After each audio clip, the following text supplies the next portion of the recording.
Hello friends, வணக்கம் and welcome back to my channel Duro Creations. எல்லோரும் எப்படி இருக்கீங்க? இன்றைக்கி நம்ம சேனலில் என்ன வீடியோன்னு பார்க்கறதுக்கு முன்னாடி நீங்கள் இது வரைக்கும் என்னுடைய சேனலை சப்ஸ்கிரைப் பண்ணலன்னா மறக்காமல் ப்ளீஸ் Duro Creation சேனலுக்கு சப்ஸ்கிரைப் பண்ணி கூடவே பக்கத்தில் இருக்கிற பெல் ஐக்கானை ப்ரெஸ் பண்ணி சேவ் பண்ணிக்கிங்க. வீடியோ ரொம்ப இன்ட்ரெஸ்டிங்காகவும் யூஸ்ஃபுல்லாகவும் இருக்கும். லாஸ்ட் வரைக்கும் ஸ்கிப் பண்ணாமல் பார்த்துட்டு பிடிச்சிருந்தா உங்கள் ஃப்ரெண்ட்ஸுக்கும் ஷேர் பண்ணுங்கள், லைக் பண்ணுங்கள். வித்தவுட் ஃபர்தர் டிலே வாங்க வீடியோ பார்க்கலாம்.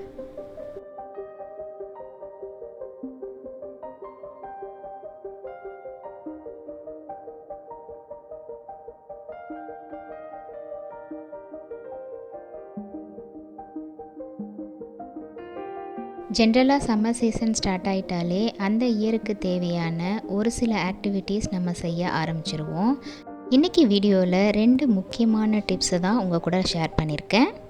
அதில் முதல் டிப்பாக நம்ம பார்க்க போகிறது குழம்புக்கு தாளிக்கும் போது யூஸ் பண்ணுற தாளிப்பு வடகம் எப்படி ரெடி பண்ணுறதுன்னு பார்க்கலாம். வெங்காய வடகம் பண்ணுறதுக்கு சின்ன வெங்காயம் யூஸ் பண்ணால் ரொம்ப டேஸ்ட்டாக இருக்கும். ஸோ சின்ன வெங்காயம் ஒரு 1/2 கிலோ எடுத்து வாஷ் பண்ணிவிட்டு அதோட தோலை உரித்து எடுத்துருக்கேன். உரித்த வெங்காயத்தை மிக்ஸி ஜாரில் போட்டு கொஞ்சம் ரஃப்பாக அரைச்சிக்கலாம். அதே மாதிரி பூண்டையும் 1 கப் அளவுக்கு எடுத்து தோலோட மிக்சியில் ரஃப்பாக அரைச்சி சேர்த்துக்கிறேன். வாசனைக்காக 1 கப் அளவு கருவேப்பிலை சேர்த்துருக்கேன். 50 கிராம் அளவுக்கு வெந்தயம் சேர்த்துக்கலாம். அதே 50 கிராம் அளவுக்கு சோம்பு, சீரகம், கடுகு, டீஸ்பூன் அளவுக்கு மஞ்சள் தூள், தேவையான அளவுக்கு உப்பு சேர்த்து நல்லா மிக்ஸ் பண்ணிக்கணும். இந்த வடகம் ரெடி பண்ணுறதுக்கு மினிமம் 10 to 15 டேஸ் ஆகும். இப்போ நல்லா அந்த பொருட்கள் எல்லாத்தையும் மிக்ஸ் பண்ணி ஓவர் நைட் ஊற வச்சிடணும். நம்ம ரெடி பண்ணி வச்சுருக்கிற பொருட்கள் எல்லாத்தையும் மறுநாள் எடுத்து ஒரு பிளேட்டில் ட்ரான்ஸ்ஃபர் பண்ணி நல்லா ஸ்ப்ரெட் பண்ணி வெயிலில் காய வைக்கணும். இதே மாதிரி கண்டினியூஸாக 3 டேஸ் வெயிலில் காய வச்சு எடுத்ததுக்கப்புறம் இது கூட 50 கிராம் விளக்கெண்ணெய் சேர்த்துருக்கேன். 50 கிராம் நல்லெண்ணெயும் சேர்த்துருக்கேன். இந்த ஆயில் ரெண்டும் சேர்த்ததுக்கப்புறம் நல்லா மிக்ஸ் பண்ணி சின்ன சின்ன உருண்டையாக உருட்டி பிளேட்டில் வச்சிடலாம்.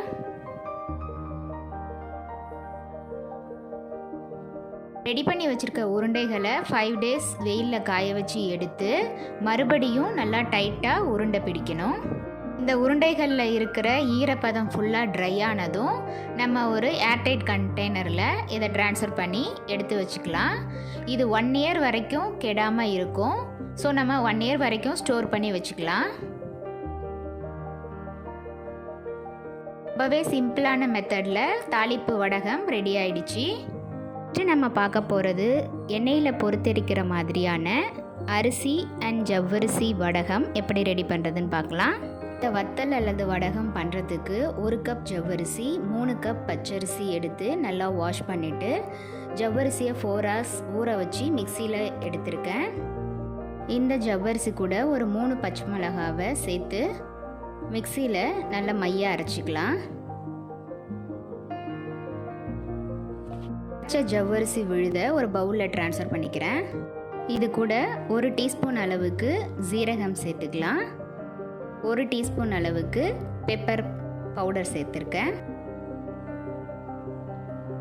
நெக்ஸ்ட்டு குக்கரில் 3 கப் பச்சரிசியை நல்லா வாஷ் பண்ணிவிட்டு குக்கரில் சேர்த்துருக்கேன். இந்த 3 கப் ரைஸுக்கு 6 கிளாஸ் தண்ணி சேர்த்து அரைச்சி வச்சுருக்க ஜவ்வரிசி விழுதையும் இது கூட சேர்த்து நல்லா மிக்ஸ் பண்ணி குழைவாக வேக விட்டு எடுத்துக்கணும். தேவையான அளவுக்கு உப்பு சேர்த்து வேக விட்டுக்கலாம்.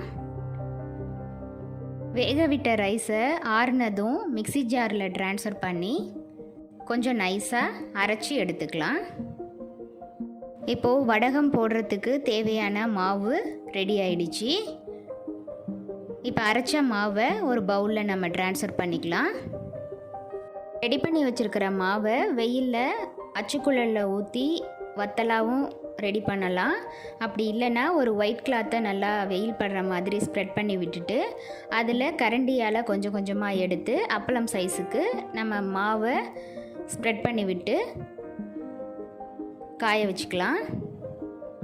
மாதிரி ரெடி பண்ணி வச்சுருக்கிற மாவு எல்லாத்தையும் ஸ்ப்ரெட் பண்ணி வெயிலில் காய வச்சு எடுத்துக்கணும். 1 டே ஃபுல்லாக வெயிலில் காஞ்சதும் அந்த கிளாத்லேருந்து அதை தனியாக எடுத்து மறுபடியும் ஒரு 1 or 2 days வெயிலில் காய வச்சு எடுக்கணும். நம்ம இந்த கிளாத்லேருந்து ஈஸியாக எடுக்கிறதுக்காக லைட்டாக கொஞ்சம் தண்ணி தெளிச்சிருக்கேன். லைட்டாக தெளித்தா போதும், ஈஸியாக எடுக்க வந்துடும். ஈஸியான ஜவ்வரிசி அரிசி வத்தல் ரெடி ஆயிடுச்சு.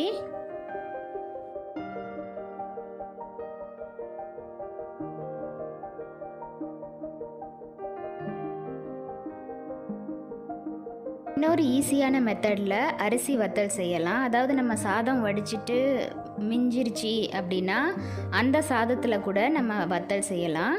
இப்போ 1 கப் அளவுக்கு சாதம் எடுத்திருக்கேன். அது கூட தேவையான அளவு உப்பு சேர்த்துருக்கேன். 1/4 டீஸ்பூன் மஞ்சத்தூள் சேர்த்துருக்கேன். அதே 1 டீஸ்பூன் ஜீரகம் சேர்த்துக்கலாம். அதுக்கு தேவையான மிளகாய்த்தூள் சேர்த்து குவான்டிட்டி கொஞ்சமாக இருக்கிறதுனால கையாலேயே நல்லா மிக்ஸ் பண்ணி கொஞ்சம் கொஞ்சமாக வத்தல் மாதிரி கிள்ளி வைக்கணும். பிளேட்டில் ரெடி பண்ணி வச்சுருக்கிறத ஒரு 2 days வெயிலில் காய வச்சு எடுத்துட்டோம் அப்படின்னா ரொம்பவே சிம்பிள் அண்ட் ஈஸியான அரிசி வத்தலும் ரெடி ஆயிடுச்சு. வருஷம் ஃபுல்லாக யூஸ் பண்ணக்கூடிய இந்த வத்தல் வடகம நீங்களும் ட்ரை பண்ணி பார்த்துட்டு எப்படி இருக்குன்னு உங்கள் கமெண்ட்ஸை கண்டிப்பாக போஸ்ட் பண்ண மறந்துடாதீங்க. இந்த வீடியோ இதோட முடியுது. கண்டிப்பாக இந்த வீடியோ உங்களுக்கு யூஸ்ஃபுல்லாக இருந்திருக்கும்னு நினைக்கிறேன். வீடியோவை ஸ்கிப் பண்ணாமல் லாஸ்ட் வரைக்கும் பார்த்ததுக்கு ரொம்ப தேங்க்ஸ். இந்த வீடியோ பிடிச்சிருந்தா ப்ளீஸ் லைக் பண்ணுங்கள், ஷேர் பண்ணுங்கள் அண்ட் மறக்காமல் டியூரோ கிரியேஷன் சேனலுக்கு சப்ஸ்கிரைப் பண்ணி எனக்கு சப்போர்ட் பண்ணுங்கள். நெக்ஸ்ட்டு ஒரு இன்ட்ரெஸ்டிங் அண்ட் யூஸ்ஃபுல்லான வீடியோவோட உங்களை மீட் பண்ணுறேன். டில் தென் பை ஃப்ரம் டியூரோ கிரியேஷன்ஸ். தேங்க்ஸ் ஃபார் வாட்சிங்.